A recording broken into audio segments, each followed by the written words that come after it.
Anyway, I'm just throwing that out there.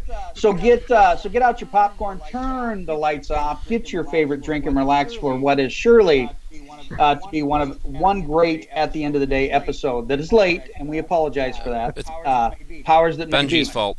I have to apologize. Yes. Yeah, Benji. We'll blame Benji. What are you doing? Damn it, Benji. Damn it. Okay. A couple of questions to keep in mind. Have you ever experienced a shift in reality so deep and full of history that you questioned your own concepts regarding what lies ahead beyond death? What if you could see and examine the energy around you and foster a relationship with the land and the past? Tonight, folks, we're going to dive into an event which could go down as one of the best in paranormal history. At least I like to throw that out there. The Haunted Hinsdale Ghost Hunt will occur next Saturday at July 14th. Coyote Chris Sutton and myself will be a part of this event, bringing our own form of spirituality to the test to find answers into what makes Hinsdale House and the Dandy Case so haunted. And I'm excited to spend some time with you as well, Dan. It's going to be a great trip out there. Now, I do have some icebreakers. I had 6, but we're only going to do 3. Okay. Okay. So, who wants to go first? Benji. Okay. Well, Benji, not. I just like saying Benji. Yeah. Let's go. Yeah, Benji. Anyway, let's go Dan first, okay? What's your silliest memory with your best friend? The silliest memory with my best friend. Man, I'm quite the prankster. I've done some pretty silly things, and I think a lot of the time I make myself laugh more than I make other people laugh, and I've learned to like tone it down at times. But there is a moment when okay, so I was working at a collection agency back in the day, and the manager on the floor didn't know about like spoofing. He didn't know about like you know how you could call from somebody else's number. So I had called in to call this cell phone from a spoofed number, which was the owner's number, and I put it like on a static, so it sounded like it was really staticky. And started screwing with them, saying, "How come you're still open? You should close the place down.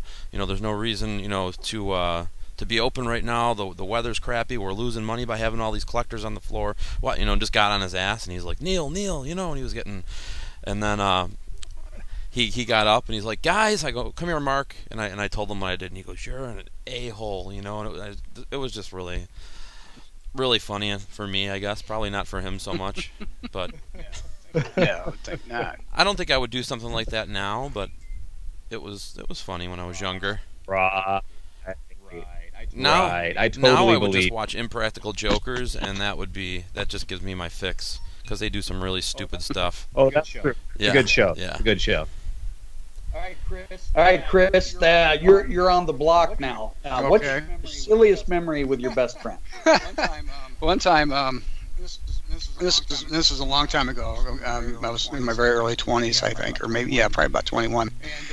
And I was still in school part time. I was still living at home, but I worked a regular job. And I was still with my parents, and so it must have been a Wednesday or Thursday night. We went out and just got hammered. And he owned a bar. Actually, he owned the bar we hung out in.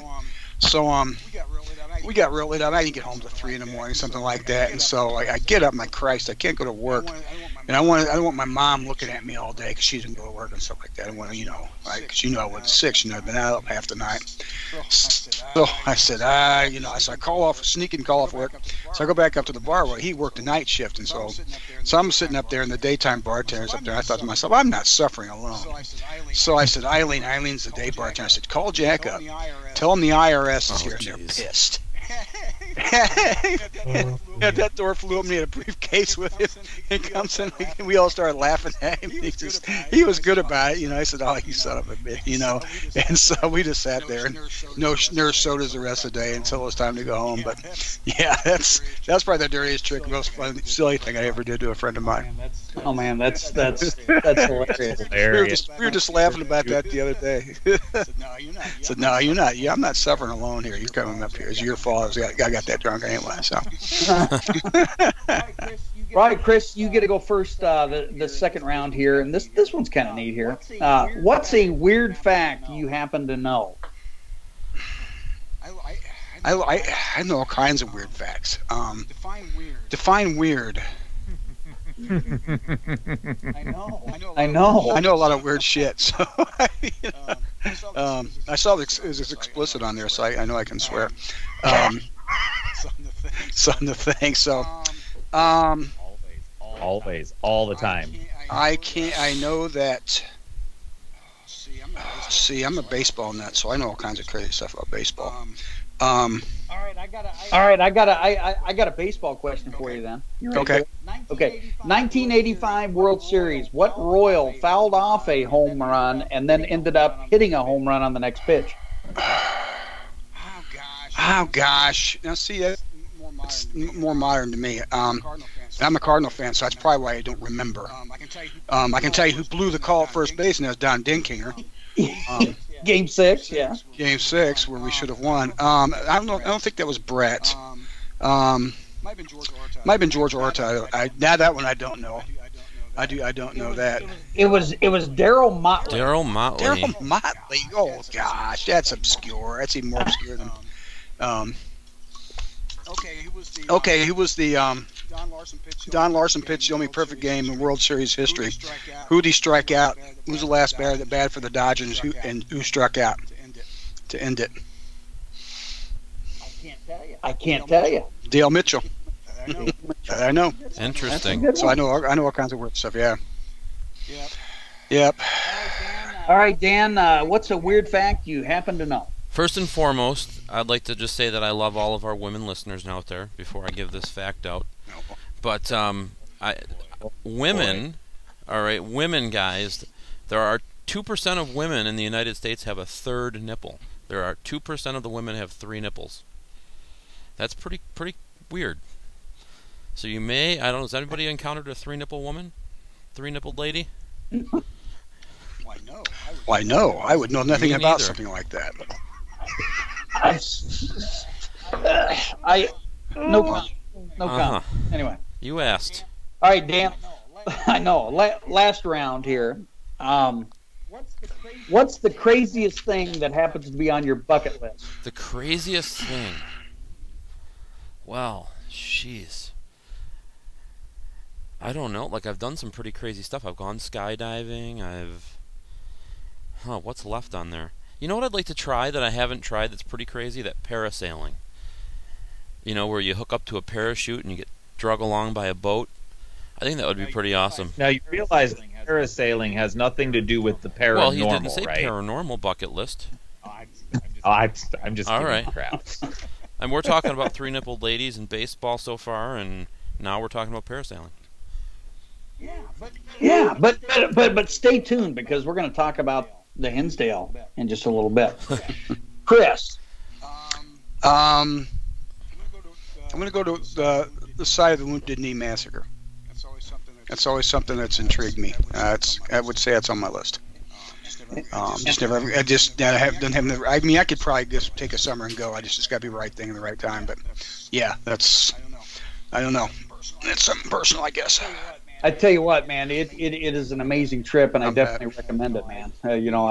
We ended up taking the long trek, but it was pretty exciting. Now, I want to start out our conversation tonight, Dan, about this event that you're going to host next Saturday night, and kind of I know we have a lot of listeners that are, some of them are going to be there.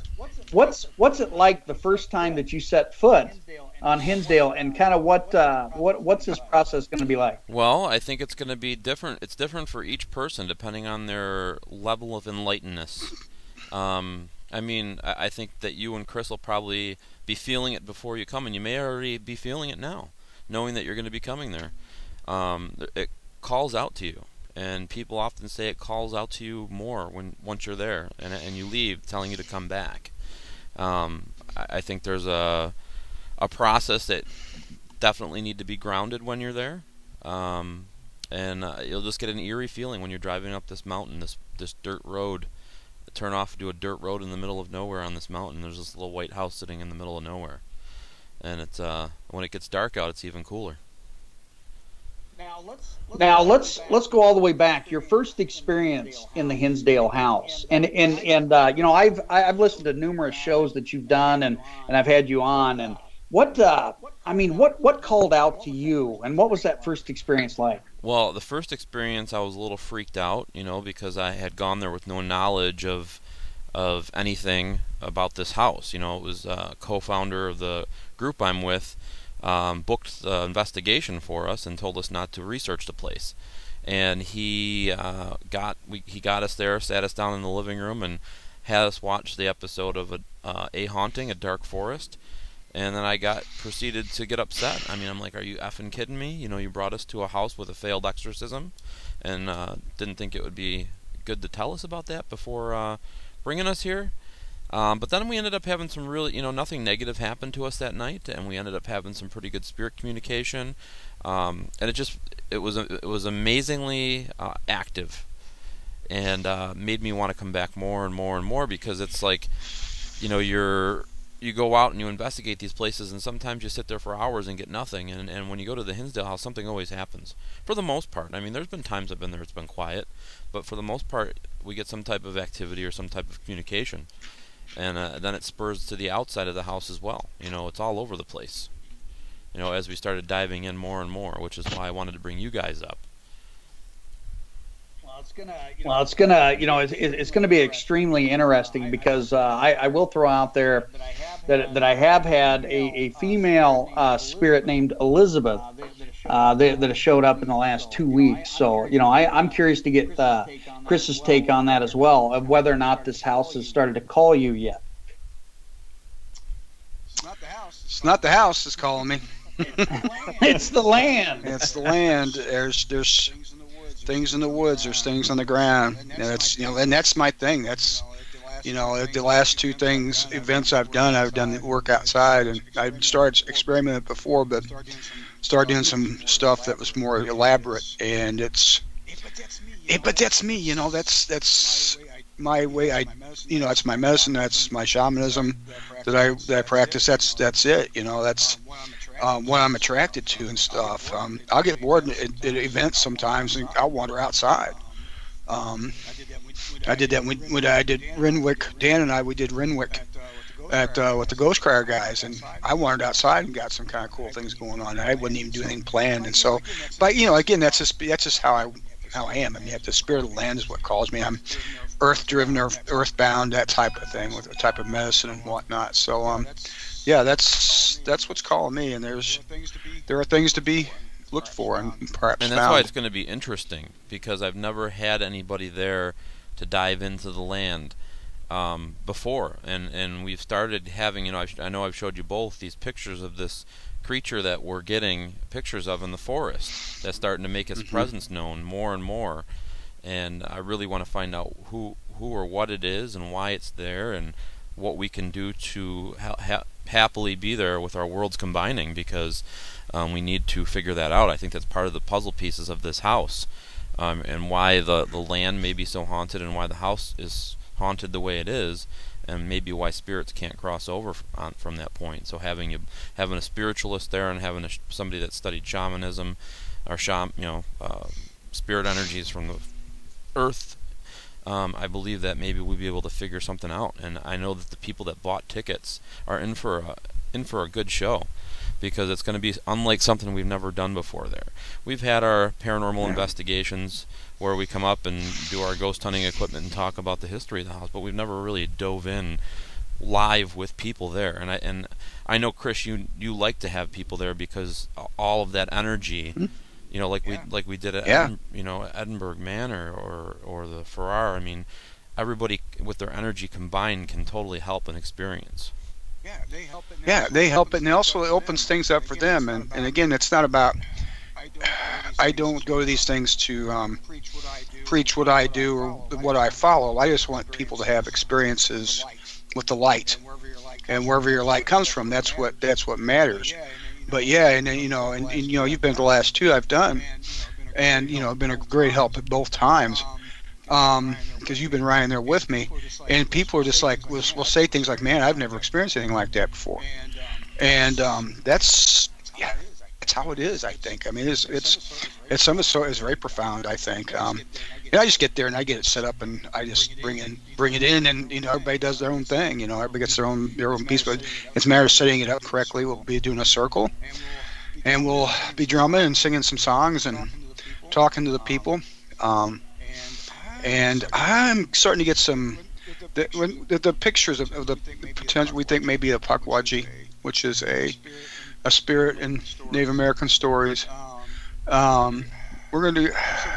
I'm still working that one out. How we're going to deal with that. It might be something a little separate. So, but yeah, definitely we'll be doing what we've been doing. But yeah, it's already set me on edge. I'm ready to go. Yeah, and what's interesting is the past 8 or 9 cases that I've dealt with.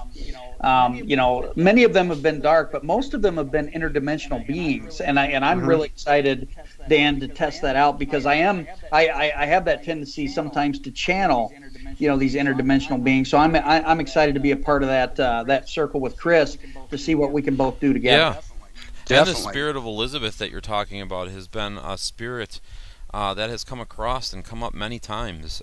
She's called out to people, and she's always called for help. A lot of people think she's out by the pond because we catch this woman in white out there, and people have caught her in pictures, caught her in EVP, is always asking for help, like she's looking for something.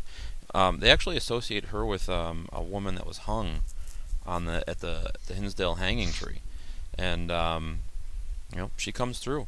And it could possibly be. Obviously, there's no solid proof of who it is, but she's calling out to any type of light worker. When they come up to the house, it seems like she tries to get through to them before they come there. Like there's a message she's trying to give. So. And what I pick up on her is longer hair, but it's like tied up. Kind of how they used to bring them up. And I did see her in white, so I find that's one of those aha moments. It kind of lets my hair stand on edge a little bit. I can tell you that I've been seeing a lot of crazy energy the past couple weeks as well. So it's going to be, I think it's going to be a phenomenal trip. I'm also bringing out my daughter, Kat, whom has many abilities as well. So I'm excited to give her a chance to experience this the first time. Now, Benji, before I go any further, I got to make sure you don't have any questions. I don't have any questions, and actually I did want to interject so that those people out there in YouTube and Spreaker land remember, since we were off for an entire season, if you have any questions for our guests that you want to have asked, please make sure that you type them in all caps. Any questions that I see that aren't typed in all caps, I'm going to assume you don't actually want asked, and they're rhetorical questions. But if you have any questions for our guests, which I'm sure both of them, maybe not Dan, but both of them probably will welcome, please type them in all caps so that I do not miss them, as the chat is flying by. The YouTube and Spreaker, both sides are extremely active tonight, so that is awesome. Now, Dan, let everybody know, and I know we've touched base on it before, but how can people help financially to keep this, keep the Dandy House or the Hinsdale House going? Well, we have a Patreon page set up. It's www.patreon.com/Hinsdale House Museum. We do giveaways every month. Try to keep people involved with the decision making of the place. I just like today, because of donations that were made, we've been able to actually secure tradesmen that can come and actually cut the wood original to what the house's siding was. So we can, because up to this point we've been going by donations here and there, and we've had to patch the house up with some siding that didn't match, and we really at this point are able to afford to have the siding redone on most of the house, all the holes patched up, all the fascia boards redone, and have the whole house painted twice over. So it'll be more historical to what it was original, as opposed to just patch up jobs, so it's not leaking here and fix a hole here and shove this in here. So it's going to actually be done right. So I'm excited about that, and we'll be posting progress pictures, before and after pictures of that. And it's been because people have donated anywhere between $1 and up. $1 can go a long way if everybody's working together. For sure. Now, Benji, you do have a question in chat. I do. But it's not in caps, so I shouldn't read it out loud. That's hard. That's harsh, Benji. Come on, man. It's from our very own psychic Gen B. Wanting to know why the youngest panel member is bald. It's genetics, man. That's pretty. That's pretty important. Dan might be younger than me. You don't know that. Dan looks young. Dan is young. Dan's like 25, man. Yeah. If Dan's 25, then he's younger than I am. That's what I don't figure in this at all, do I? I don't know. Okay. Must be the goatee. I do want to add one more thing to this event that's coming up on next Saturday. Now, we are going to have several psychic mediums there in attendance as well. So, like Candy Orton, Brett Yacobucci. Possibly Chelsea Gill, I too, one of my team members. She's checked. Yeah, phenomenal. I really want to meet her as well. I mean, shoot, to be falling out of the sky. Well, or the aliens could come and just suck us up and take us away. Thank you, Tim. Thank you. Tim says we all look pretty young. All right, good job, Tim. Well, thank you, Tim. Yes. Way to suck up. Man, now let's take this a little bit different direction. Let's talk about what you guys are doing, and I always say it, and Dan gives me shit about it. Coming down the hatch. What's coming down the hatch for you, Dan? And then we'll go to Chris. Well, I got your event next weekend, and then I will be in Cedar Rapids at the Psychic Fair at the end of this month. So I'm excited to come back to Iowa again. Phenomenal. Yeah. Phenomenal. Chris? Yep. Yeah, let's see. Same thing this Saturday. Saturday will be with Dan and Chuck at the Hinsdale House. Then I'll be in Cedar Rapids at the end of the month. Let's see, that gets us into what, August? I'm pretty clear. I think I'm going to a place called Willow Creek Farm. That's not anything like that, but it's a real spooky place, supposedly. So not many people get to go anymore. So I got hooked up with a couple guys who wanted me to go. So, and then Scarefest, September 14th to the 16th, and then 2 weeks after that, be Ash Bash, Ashmore Estates. You're a busy guy. At the end. But you are too. You just didn't talk about. I thought we were only talking about our next one. I didn't know we were going all the way to November. You said our next event. Hey, Dan's a year out. He could get his book out. I know he could. Okay. And I'd be writing it down. Okay, man, who do I call for that one? Hey, don't forget the Quad City Psychic and Paranormal Expo, November 17th. That's right. We'll be there. Both be there at that one too. And I'm telling you what, if you haven't had the chance to meet these guys in person, or Ghost Crier and Kelly, you got to do it, because the energy is friggin' phenomenal. I know we discussed this a little bit before the show, but we were all together in Farrar, and frankly, I didn't know how it was all going to mix, but I thought that the energy was phenomenal. Yeah, it was amazing. Now this random person. I'm sorry, I have a question here in the chat that I want to make sure I get out there. This random person, Chelsea Gill. I mean, I don't know if anybody knows who that is. Heard of her. Wants to know what Dan's favorite tool to use during investigations. Besides her. Besides her?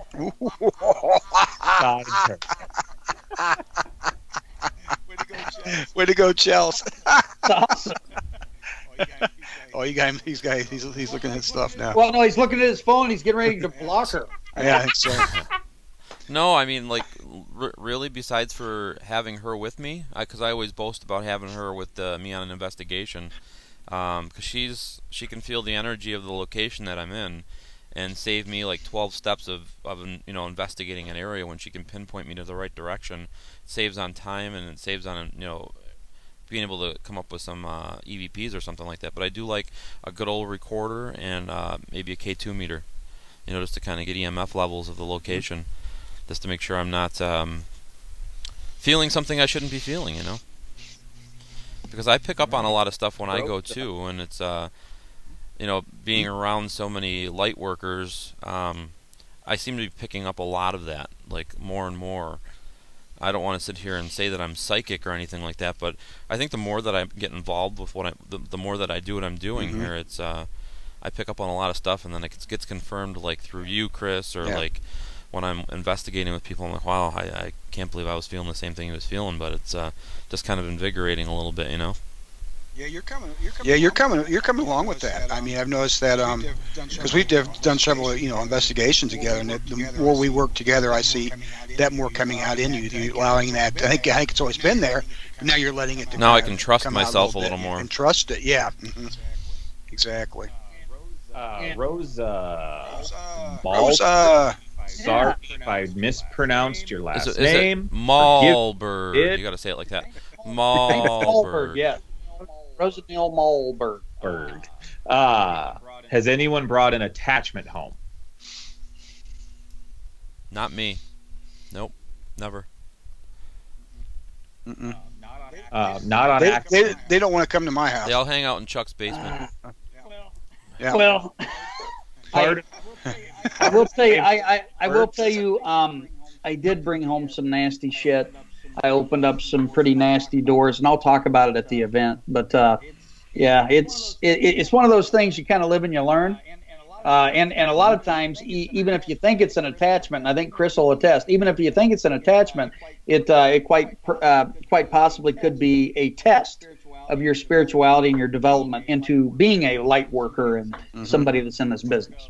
Part of what the team that I am on, Ministers of the Haunted, part of what we do is cleansings and clearings, and we have members that have been known to deliberately pick up attachments to remove them from locations and release them in other locations. That's that catch and release. That's dangerous. I understand, but I can see driving it out. But what sometimes one day, I mean, and I run the same type of thing. Sometimes one day something's gonna be too powerful for you to shake, and you're gonna be stuck with it. So I don't do it. I know, but I'm just saying that as a matter of course. That's not a favorite of mine. I think Benji was getting a little bit defensive. I don't know whether he did. It's his team. I understand. I was clear that I'm not the one who has taken home any attachments on purpose. Yeah, but I just hate team has. Yeah, I had to clean up a couple of people who did that kind of stuff. Like, it's not what you want to do. That's why I think it's so important to develop a rapport with because I'll tell you right now, 99.9% of the people that I've met in the paranormal and the spiritual community, I really like. You know what I'm saying? Even more so than what's the percent?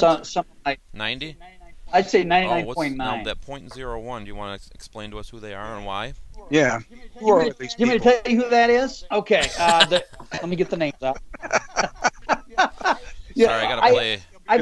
It'll be flashed over Facebook within an hour. You know that.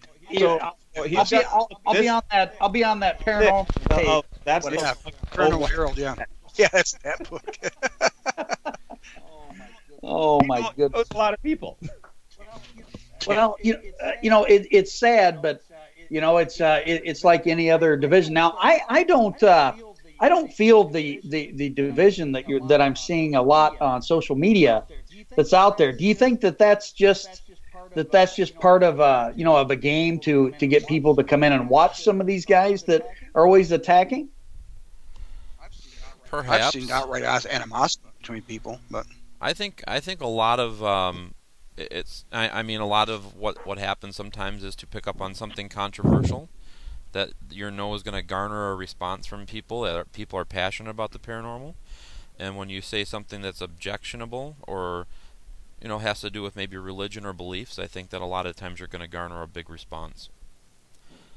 When get attention. When in essence you should be being compassionate to everybody's beliefs, whether you believe it or not. You have to try to understand how they're feeling and why they feel that way. And take it with a grain of salt. You can't get so defensive over it. I think that's the biggest thing that divides the paranormal field is people taking offense to things. I mean, at the end of the day, we all don't know. We have no clue. It's there's no right or wrong. You can say there is, but prove it. Show me. Yeah. And nobody can. Benji, I love the way that Dan said at the end of the day. So we're going to have to get kind of a promo, at the beginning.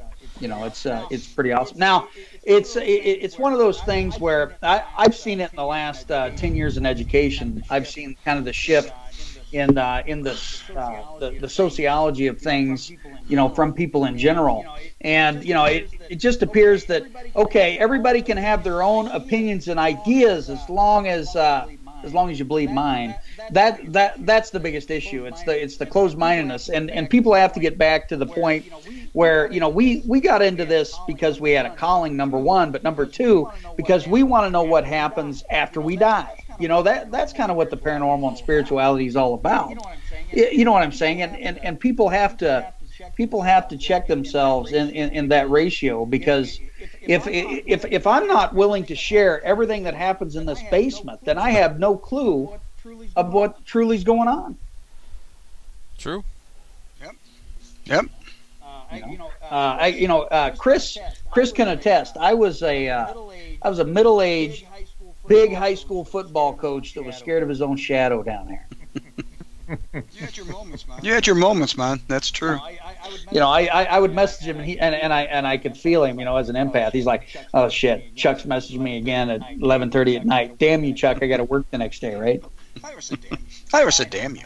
I know. It was more like F you. No, I didn't say that either. I could tell you were working through some stuff, and that's cool. I get phone calls and texts and messages all hours. I might not get to them the next day a lot of times, but I get that. That doesn't bother me. Now, have you guys ever ran into somebody that knew all the answers, and they weren't going to listen to anybody else?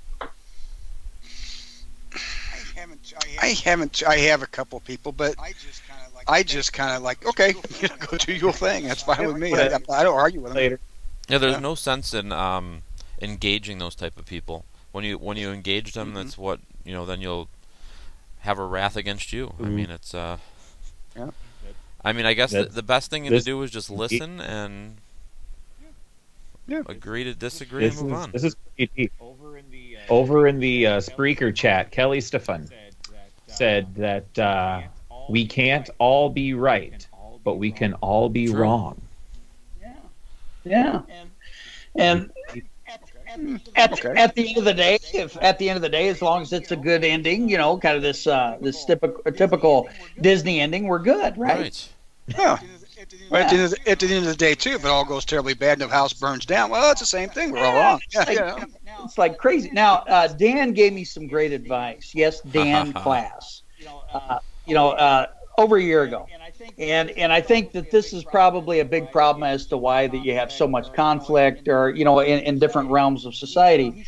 He says you can't sit and dwell and think on stuff that's going to drive you crazy. And I appreciate you, Dan, for making that statement, because it helped. Because sometimes you can't read yourself. Right. And you also can't read what other people are thinking, or what their intent is, if you don't ask. So, to jump to conclusions and get upset about it over the unknown is really a waste of your time. You should be focusing that energy on positive things. And you've made a big 360, Chuck, I must say. Just a big ball of light you are, cuddly bear. Jeez. Yeah, any time that anybody sees me, and I know that Taco will say this. I kind of molested him at Farrar. You did what? Well, I grabbed him. I wonder why he's crying in the bathroom. No, Explain yourself, sir. Spun him around about 10 minutes. Okay, no comment. All right, show us on the doll. No. Oh, God. He was looking for a third nipple, guys. Come on. That's right. Earlier in the show, Jen asked how many what percentage of men have third nipples. So I had to go look it up for her. Well, let me look. Okay, I don't have one. How much? 1 to 3%. Within the same. That's the same. And it's 2 to 6% of women. See, I just knew it as 2, but okay. Yeah. So theoretically, women have the more nipples.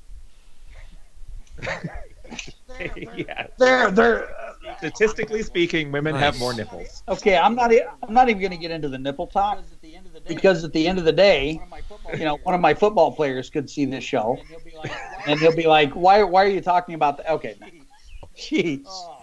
Oh, now. So one Dan, might call it a blessing to find somebody with a third nipple. Maybe it's some type of high energy. Like a 4-leaf clover. Wow. No?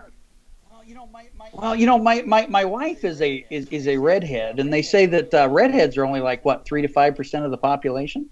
Wow. That's about the same statistics as a third nipple. I mean, that's pretty. I know. Wow. So I wonder how many redheads. No, I won't. I think that really the statistics have to be low if you're looking for a third nipple on a redhead. Wow. That's like a 5-leaf clover. That's amazing. Or how many? No, never mind. I won't even. Okay. Bring us back, Benji. Some of these weird facts. I'll tell you shouldn't bring that stuff up. You don't know what's going to happen. Get up. No. It makes it makes it more enjoyable and it brings it down to reality, right? We're definitely trading in reality right now. Holy crap! Sheila Jasper just said maybe a misplaced third eye. Oh, I was just about to read that out loud too. You beat me to it, Chuck. Oh, sorry. I do read a little bit of chat, but mainly I'm trying to focus in and keeping everything kind of going here. Now, last night you had your new show on, right, Dan? Yeah, we had our new episode on from the Ascension Church. Yeah.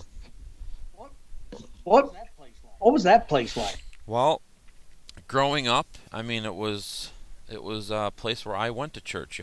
There's underground tunnels. There's it would lead to. I know where you're going with this, so I'm just going to go ahead and say it.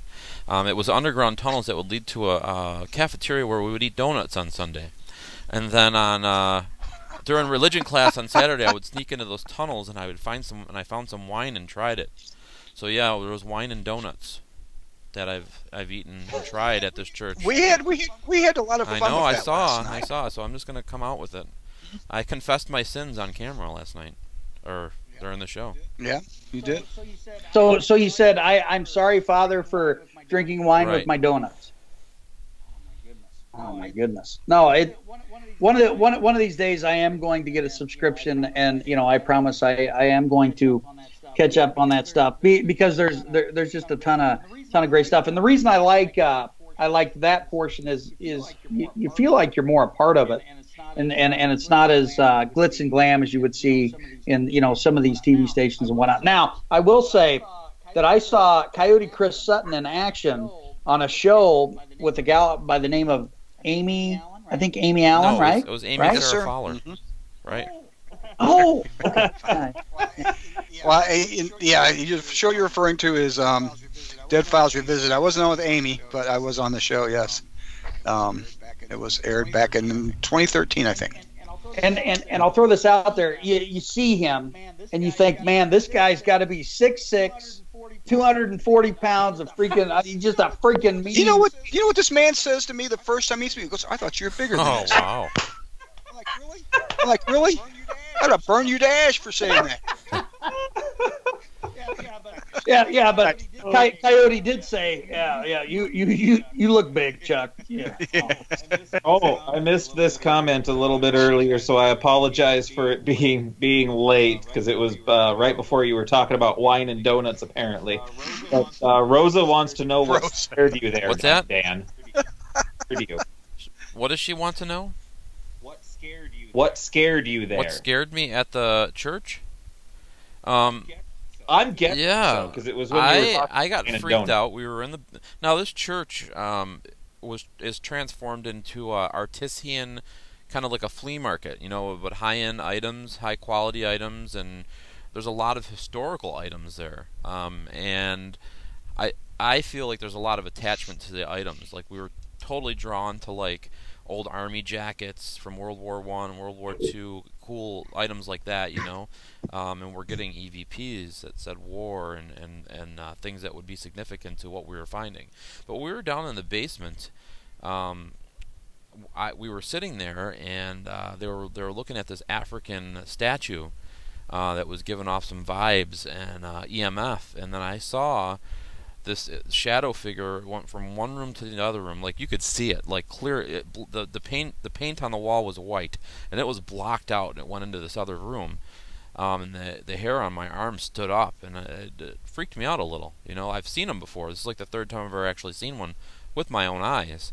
So you didn't get the reaction that I had during seeing my first one, but I definitely was startled on camera when it happened. You know. And you sent poor Louis down the Yes. catacombs. Poor Louis always draws the shit job. Yeah, well, somebody's got to do it. He can speak up more, then he can have a better role. You want to be quiet, you're going to go in the electroshock tub, and you're going to go down in the catacombs, and we're going to try to get a reaction out of you that way. That's right. So. Oh. So yeah, He's the guy, you know, on the show. So. Okay, so I'm going to Somebody's speak. got that guy they got to send to a Right. room by themselves. Yeah, somebody's gonna be bait. It's it's supposed to be like a trigger. You're supposed to be a trigger object, but no, you're bait. That's what it is. So it's all fun and games till you bring a hag home, right? That's right.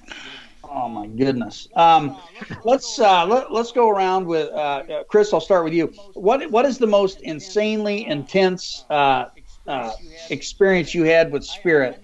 I know you don't get scared, but and that you won't back down. But what was the most intense situation that you've ever had involved in a case? You talking something where it might be negative or just overall awe? Just it can be overall. I'll tell you what. Last week at Ferrara was one of the most powerful things I've ever been involved in. With the elemental, I mean, we're talking ghosts and things like that, and I've seen elementals and come into rooms and things like that, and it's always different. But I've never encountered one that was that strong that let me and let us experience her, and I've never had one talk to me straight away and call me by name. And you know, Dan had the geoport, and that's what happened. And then it turned around and happened the next night inside, same voice. I'm still just totally in awe of that whole thing, and I'm still processing parts of that. And you know, like I said, Dan was there; he saw what went on. It's just, it was intense stuff. As far as being scared, yeah, seeing an elemental come into a room full of people that I was responsible for. I had 30-something people in the room, all sitting down, and it's not that it was negative or evil, but it was powerful, and you just, you know, that's like having a gorilla walk around the room. just by sheer size and by power in of itself, it could be dangerous. But yeah, no, Friday night was amazing. Before Dan goes, I do want to give a shout out to Denise Pridemore. I will be on her show tomorrow night at 7 Central, so you're going to want to check that out, and you get to hear a little bit more about my story. So check that out. I'll make sure that I post it everywhere on social media. Denise is good people. I like Denise. Now, Dan, what about you? Think to your most intense moment. I know what it is because it's always in the back of my mind. Our team was called into it was Niagara Falls, New York, and a woman was getting scratched. She was gaining weight. She was going through a terrific time there. When we had gone into actually, you know, do our assessment of what we needed to do to try to help her, it wasn't something that we felt comfortable dealing with. You know, it was definitely lashing out at us for going there.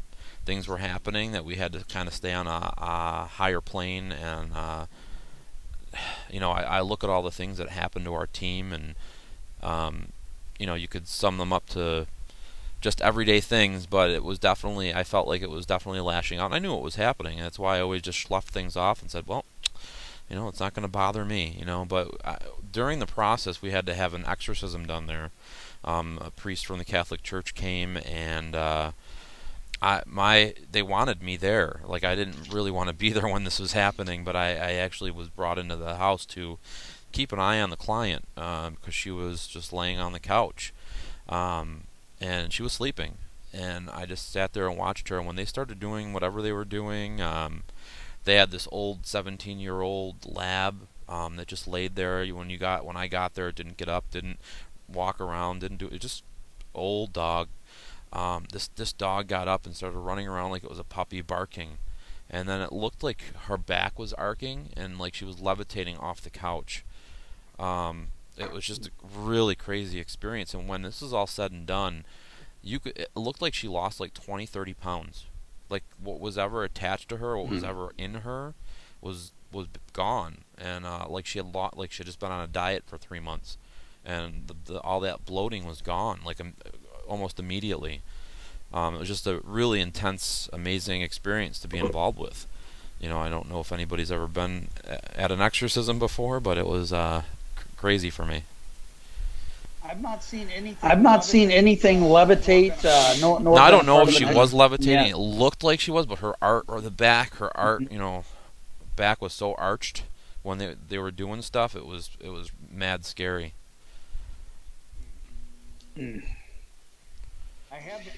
I have been through some pretty intense situations, but never anything like that. So, you know, the only thing that I can compare it to is when I took whatever was affecting my daughter at our apartment in Fort Madison. You know, it was very similar, and the demeanor in the person just absolutely changes from night and day. And Chris, you probably seen that as well. You know, where, you know, their eyes will go almost all the way black. They change a different color, and their demeanor totally changes, right? Right, exactly. Man. Benji, do you have a question? No, I'm just reading through the chat. Brian forgot to plug his modem in. I've never seen a modem that you have to charge. So, yeah, other than that, nothing big going on my end. Sorry, I was just trying to read through the chat, make sure I didn't miss any questions. Yeah. I had a message. That's weird. It was an old message. But anyway, kind of back to this. Now, let's see, books. There'll be things for sale at the event. But Dan, is there still time and still room to get a few more people to be a part of this event? Yeah, I can still get a few more in. We're almost to our max capacity of what I wanted. So, I mean, I can probably sell a few, like 4 or 5 more tickets. Somebody that really wants to go and is really interested in what we're doing. So I'm excited because actually Rosa is going to be there. I know she's listening. Kyle, you guys have watched my show. You guys know about Smile Kyle. Mm-hmm. He's coming down from Canada for the event to meet you guys. He's really excited, and it's going to be cool. It's going to be like a big family reunion of people coming to this. So it's going to be a good time. Absolutely. Now, Chris, are you going to be bringing those shirts? I can't hear him. Uh-oh. I lost audio on him. Yeah, I lost Chris audio said, on Chris. I'm going to try to bring a few shirts for people. You know, the baggage weights are very heavy, so I'll try to bring what I can. Hang on, I coughed and I hit my cough button, and I forgot to turn it back on. So yes, I'll be bringing some T-shirts and a few books. I'm not as prolific as Chuck. I have written 1 chapter in 1 book, and so but I'm more than happy to sell you it. should give it to Chuck to bring in the car, so you can bring more stuff there. There you go. Well, I'm 5 hours from Chuck. No, you're only 3.5. That's not bad. 3.5, yeah. But no, I'm just gonna throw some in the suitcase and bring some shirts. Yeah. But I'll have I'm almost 5 hours from Chuck. But I'll have both copies of my book, so I'll definitely bring it. And that's why I'm driving. I didn't want to, take the chance of having to pay, extra on luggage. But it gives me a chance to spend some time with my youngest. I'm excited about bringing her out, and we're going to be kind of in the New York area for about a week. So I'm excited. Now. Let's see. You can get your tickets still. Is it DanClass.com? Okay, DanielClass.com. Check that out. And it's just super exciting. Now, how much time we got left, Benji? I don't know. We got started about 10 minutes late, so I'd say about 8 minutes. About 8 minutes. Okay. Let's see. Chanel says she's 7 hours for me and 14 hours from Hinsdale. Man, I think I'm about 12.5 hours. It's going to be a pedal to the metal drive. Now, Dan, is there other things on the way out there? Or have you ever driven to Iowa, or have you always flown? I've always flown. I have actually driven to Iowa when I was like 8 years old, and I remember being in my parents' old blue beater up car with no air conditioning, and that was a long ass drive. And I kind of that's kind of my cutoff. You know, if I get past 6 hours, I usually fly. You know, it's easier. Easier. You know, nothing worse than traveling all day than going right to an event and going boom. You know. Yeah. Well, that's why I'm coming out the day before. Well, actually, we're going to take off on the 12th because I didn't want to take off on Friday the 13th. It's one of those superstitious things. I'm flying on Friday the 13th. And my flight number is probably 666 too. Oh. Ooh. Now as we get towards the end of the show here, I do want to touch base on this because it's interesting. Both of you about the same time started Iowa started to become in love with you, and you know what I'm saying, and you guys are coming in over and over and over, and Coyote, I think you might drive past my house. Next time you're gonna have to stop. Okay, it depends where I'm going. If I go different routes, depends if I'm going to Davenport, if I'm going to Des Moines, or going to Cedar Rapids, or the longest drive is when I went to because Dan, we were there. It's that place Matt Bennett has. Gosh, I can't remember the name of the town. Manila. Yeah. And that would have been, if I'd gone straight to Manila, it would take me 8 hours to drive there. We stopped in Hanleyville, and has the best place called Victoria Station. Remembers the name of the restaurant. I can't remember the name of the town. I do. Best prime rib. Yeah, I know. Isn't that something? I know. That was that good, in though. Your mouth. I mean, that's when I'm thinking about. I can't go to Manila this year. I'm not allowed to travel on holiday weekends. So it keeps for good. It makes for good relationships. Let's put it like that. So. Oh yeah. So. Now, what is your favorite Iowa experience so far? What do you think, Dan? I like the last one. I think, it was really, even though at Edinburgh Manor it was very good, I feel like the connection that Will had to what we were doing, spiritual connection, it was just amazing. It was I felt like you really accomplished something and helped him, so that was good. Yeah, it's weird. I had always been drawn to Farrar. I'd never heard about it until I saw it on Ghost Stalkers. And I told Wes Forsythe, I said, man, we gotta go there, and that's what started for me. Is I had to go there. That's how I really got to meet Elizabeth Saint. Wes and I are going, wow, we don't have enough people. We need, he'd had Elizabeth on his show. We'd all three been texting and stuff right when Ghost of Shepherdstown started the first season. So I called her up. I said, hey, you want me to send Farrar? And goes, yeah, sure. And it's just been weird. Anytime I do something around that place, something incredibly cool happens. And so, usually when you have that feeling, it means you got business there and you need to follow through. And so I just followed through, and then crazy stuff has been happening ever since. And plus the friendships, Will and Jacqueline Conkle, and and seeing Chuck there, and Benji and Dan, and John got to spend time with Josh Hurd, and I hadn't really got to spend time with a lot before, and just all these nice things that happen out of it. And then, what's insane, and Dan, I don't think I've told you this yet. I was doing a show the next last Friday night. This one we just had.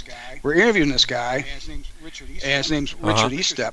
And Richard had done a book on Malvern Manor. And so he started talking about Josh. And I said, well, that's interesting. I said, myself and Dan and Klaes said, we just did in Farrar. And with, I just named some of the folks you're with, and, and Josh. And he goes, well, he goes, you know what? He goes, well, I'm going to go up there for 4 days in September, and I'm going to write a book about it. I said, you need to talk to us before you go up there. So, so I gave him my number. We're going to be talking to him. But again, it's really weird. Why? You're interviewing a guy on a show, all of a sudden, Farrar pops up again. And so, right after that happened, I'm like, oh, okay, here we go. So, the merry-go-round keeps spinning. Well, Farrar is the first place that I happened to meet my beautiful bald co-host, Benji. It is the first place that I met Dan, but really without Farrar being my first event, it's one of those things of, I think it has a tendency to draw you in. Yeah. Absolutely. And it's the power of the place, and everybody has something different to learn there. I mean, I certainly had something to learn. Everybody kind of, guys like Jonah Jones were like, wow, this is, and even Josh Hurd people were having an experience they hadn't had before. And that's the power of the place. That's what's unique about the place. I don't think I've ever been there and not had some kind of experience. Yeah. Yeah. It's like a second home for me. Well, the experience where I did the healing and clearing. It kind of cleared. It kind of calmed everything down, but there was still a little bit happening. Mm-hmm. A little bit happening. But yeah, it was pretty well, no pun intended, dead that night. Well, we're getting down near the end, so let's share with everybody, guys, where they can get a hold of you. Definitely where they can get a hold of these tickets, because I'm excited. I will not be wearing a half shirt. I will be wearing a full shirt to the Hinsdale experience. Just to kind of keep everybody calmer that way. Okay. Okay. You can get a hold. You can get hold of me at www.coyotechris.com. Twitter at CoyoteChrisS. My email is coyotechris1957@gmail.com. Facebook is Christopher Sutton for my personal page, and my like page is Coyote Chris Sutton. And my Instagram is at Coyote Chris S too. Nice. DanielClass.com. That's basically all the links to find me are there. Chris, did you want to give him your home number? 618-616. Oh, okay. No. And then, yeah, I mean, if you go... I've got yours too. If you go to... I just got a shout outs here. No, not really shout outs, but comments that were stated that did get missed earlier.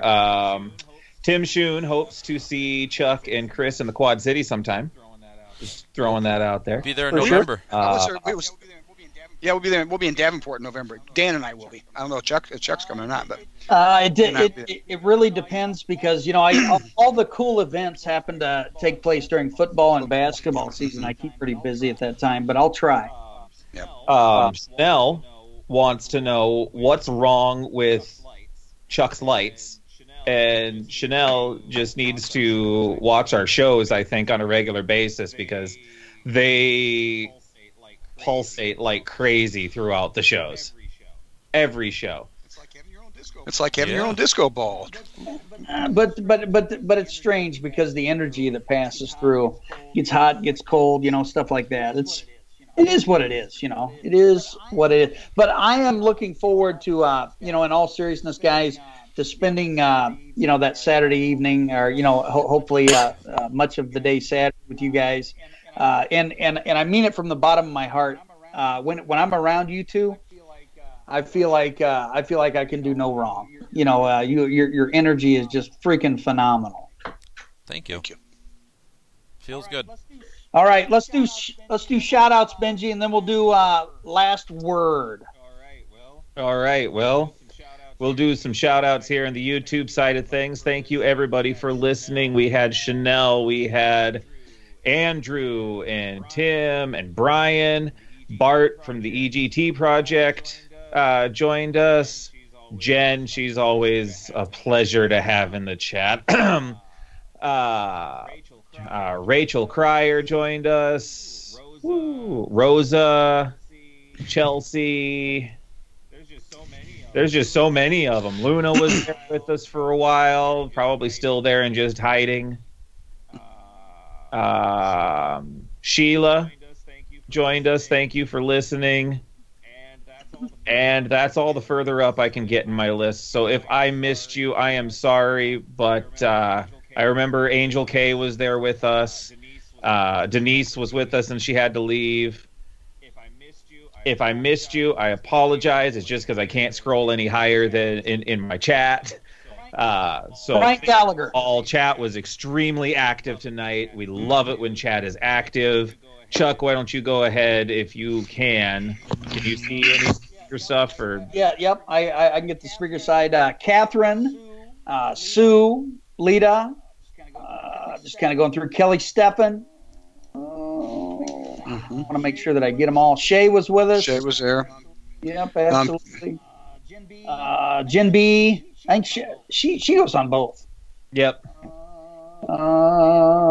Man, there are so many comments. A few of them we got to try to figure out what's going on, because there's a few of them, like Kelly said, I think it was Kelly, said that she can't chat on the YouTube side. Huh. Well, you can't if you're on your phone. Chris Sutton was in there. He's pretty cool dude, Benji. Yeah. I'll make sure nobody says anything bad about me. And then I do know that BPG Trick, or Brian Gallagher, he was listening from Ireland, and we appreciate you, buddy, at Very cool. 2:13 in the morning or whatever. Mm-hmm. All right, let's go to final thoughts. And this could be anything. Just don't use don't eat yellow snow. That was used last week. Yeah, and don't brush your teeth with Comet is mine. So. No. All right, no. Benji, you said it. You go first, then we'll go Dan, Chris, me. So mine is actually a quote from Audrey Hepburn, and it speaks to a person in every way that it should, in all honesty. This is from Audrey Hepburn. For beautiful eyes, look for the good in others. For beautiful lips, speak only words of kindness. And for poise, walk with the knowledge that you are never alone. Wow. That's really good. That's really good. Dan, you're Another up. Quote. A positive action, I think it's... let me just see how I can remember how it goes. But it says, a positive action combined with a positive thinking results in positive success. So in essence, stay positive all the time, as much as you can. Good. That is good. Chris? You caught me with quotes on my desk, which I'm lucky. This is... I did. I'm working on a book. I'm using quotes to begin each chapter, and so this is from the Lord of the Rings, and this is when Frodo has been talking to Gandalf about the evil things going on in the world and the loss of the One Ring. And he says, "I wish it had need not have happened in my time," said Frodo. "So do I," said Gandalf, "and so do all who live to see such times. That is not for them to decide. All we have to decide is what we do with the time that is given to us." I like that. All right. So here's what I'm going to say. First off, before you can love anybody else, you must love yourself. So love yourself so you can set the world free and send that love into the universe that truly needs it right now. And I'm going to kind of leave it at that. We will not have a show next week, but we will be going live from the Hinsdale house. So you're going to want to check that out. In 2 weeks, we're going to have Crystal Taylor and Jason Kupsek. So it's going to be a 2-hour show in 2 we's. I love you all. Don't forget to tune in tomorrow night to myself at 7 Central. Denise Pridemore, I think it's Pridemore Paranormal. Check that out. On Paranormal Pride. Yeah, I had it backwards. I don't know why I do that, but I'm excited. And then I also think that do you have a show tomorrow night, Benji? Yes, we do. B Squared Magic Monday with me and Brittany, and I'm hoping that she's feeling up to doing a show. She's been having some sinus issues and just got over strep throat earlier in the week, so I'm hoping she's up for doing a show. But one way or the other, you'll be stuck with me at least. And I have a show tomorrow. So, yes. And Dan's got a show tomorrow? 8 o'clock Eastern Standard Time. Chris, do you have with a show? Bernice Golden. Paranormal Warehouse. Man. There's just so many great things coming down the hatch. Yep. Throw that out there. Yeah, gotta get that itch. That's good. All right, Benji, how can the people and the beautiful people follow us everywhere? Oh, my goodness. Well, you can follow us on Facebook, follow us on Twitter, like us on Facebook. Why would I follow you on Facebook? You can like us and follow us, though, on Facebook. Follow us on Twitter. We're also on Instagram. You can subscribe to our YouTube channel. Obviously, everything we do is on Spreaker. You can find everything once I get it updated again. I have a few shows that I do need to add, but once I get it updated again, you can find everything you need to know about the Beyond the Light Network at beyondthelightnetwork.com. If you want to email us, please do so at info@beyondthelightnetwork.com. And that voice. Okay, for everybody out there, we love you, and we appreciate you coming back to us at the end of the day. We're out.